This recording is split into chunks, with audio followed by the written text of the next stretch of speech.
I don't know if you all have noticed, but if you haven't, I have a series on my channel called Making My OCs Talk that you can find on my Shorts tab. The series is me taking voices from other pieces of media that sound similar to what my OCs would sound like in my head and making these polished animatics out of them. They got surprisingly popular, at least for my standards. At the moment, I'm currently halfway done with this series, at least for now. It's only covering the protagonists of my story, Divine of Thandalia, as my villains are not as developed as I want them to be, at least character design-wise. I've already taken you all behind the scenes once in this video, but I think I'm going to do it again, but this time with a full overview of my process using my favorite angry gremlin, Ember. That out of the way, let's get started on my very silly and likely unprofessional process.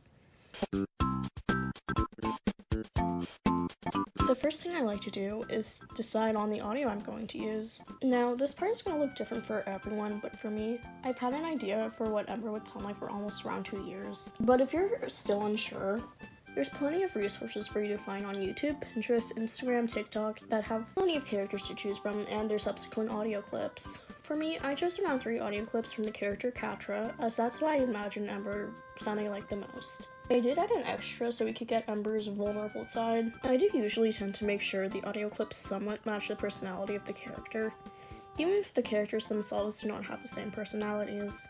However, since Katra and Ember are both angry women with mommy issues, abandonment issues, and hot girlfriends, they were pretty much perfect for each other. After that, I put it in some sort of editing program. I use Clipchamp. I don't recommend using Clipchamp at all. And I export it as an audio. Clipchamp doesn't export their audio into MP4s, so I have to do an additional step and use a file converter, which is pretty risky. But, oh well, I do anything for my blorbos. Now that we got our audio, it's time to move on to the actual animating. For animating, I use Clip Studio Paint X, and I have been for a while. It's the animation program I'm the most familiar with and the one I'm most comfortable using. I could probably give you a decent-ish tutorial, but that's not what this video is about. Let's do a separate video for that. 10 likes and I'll make the Clip Studio Paint tutorial. I start by making the super rough storyboard, which, with how rough these drawings are, I doubt this would even be considered a storyboard. This is where I plan out things such as the pose, the expression, and where the character would be relative to the canvas. Now, obviously, these decisions aren't final, and I usually end up changing or adding something once I get to the animatic stage.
However, before I can even get to the animatic stage, I do something else that I think is very important and a very underrated step.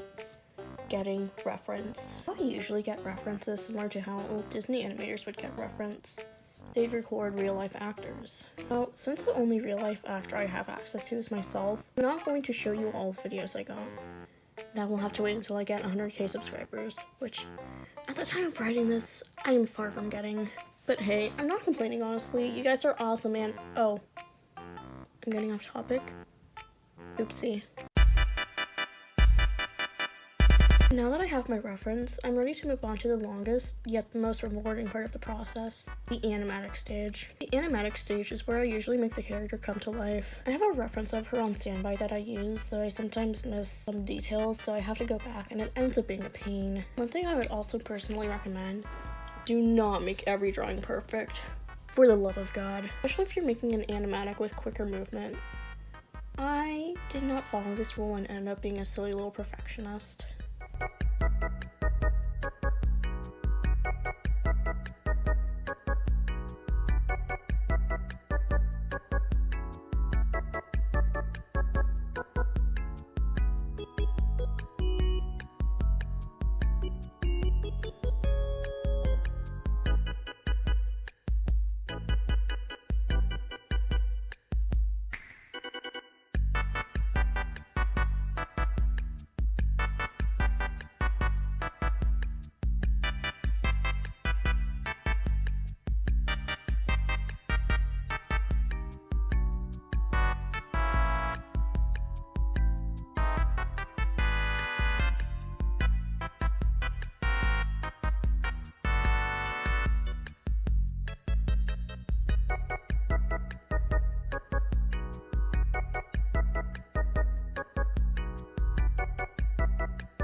I guess it sure must be easy being a people pleaser like you. No, the tiara actually gets stupider the more I look at it. Stop being so you and help me think. Just stay with me while I do it, okay? And after all of this, we're done. At least with Ember's animatic. Eventually, I'm gonna take the clips I made of her and put them into Clipchamp, along with the others, and make a compilation. Kind of like making a movie or a bigger, large-scale animation. And all of the clips in CSP at the same time will literally make it explode. Unfortunately, I still have 3 more to go, so for now, she will rest my files until I'm ready to put all of their animatics together. And yeah, that is how I make my VOICECLAIM animatics, and if you want to do this too, you should. It's fun. I haven't left my room in 5 days.